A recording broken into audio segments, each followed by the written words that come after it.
নির্বাচনের পরে জমাইল আপনাইন্তরে একলগে পাইছি না ওই অন্তত পক্ষে জমাইল একবার পাইমু অহলরে আর আপনাইতে বহুত কোরবানি করছেন ত্যাগ তিতিক্ষা করছেন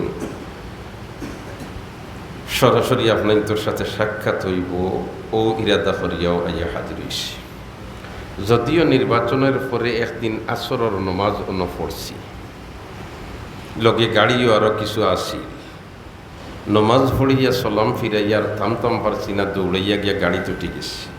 বারোইছেন বহুতজন করে দি কেউ কেউ আওখানো হইছেন বলেতে বুট তো গেছে গিয়ে ব্লার মাথায় বানি আওয়াজ আমার খানো পৌঁছিছি, কিন্তু আমি মাতাইবার ফুরসত পাইছি না। কিতার লাগে এক জনজা দরতা ভরে গিয়া হিন জনজা লইয়া হাজির। এখন জনজা গিয়া পড়াইতাম, এখন দেখলাম ইনো যদি মাথাত লাগি তইলে এক তো যাইতে করে পড়ছি, নমাজ গিয়া পড়তাম পারছি না, আরও করে পড়েছি।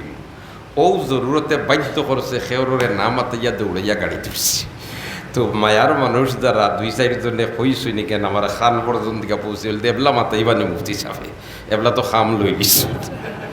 আল্লাহর বিষয়টা ইলা না, এখন মাসলা বুঝাইতাম পারছি তো আপনার বুঝছেন তো। আর আমার মিজাজও ইলা নাই বলেতে আনা মাতাইয়া যাই গে যে তখন যারে জানে পাই আগেও মাতাই এখনো মাথায়। সেদিন ও জরুরতে বাধ্য করছে যে এখন দেখলাম উবাইলু অতজনে বেরিবা, একজন খালি যদি মুসাফা করি তে আরও আধা ঘন্টা হিনু মানুষে বাড়ছাইতরা। আর জনজার অপেক্ষা ইগান কেমন বালা লাগে খুব কাছে জি জনজার অপেক্ষা খুব ভালো লাগেনি বলে তো একজন রইছেন বাবা কি সারা এখন তাহকা দেন করে শুরু করি দেব বলা না বিষয়টা।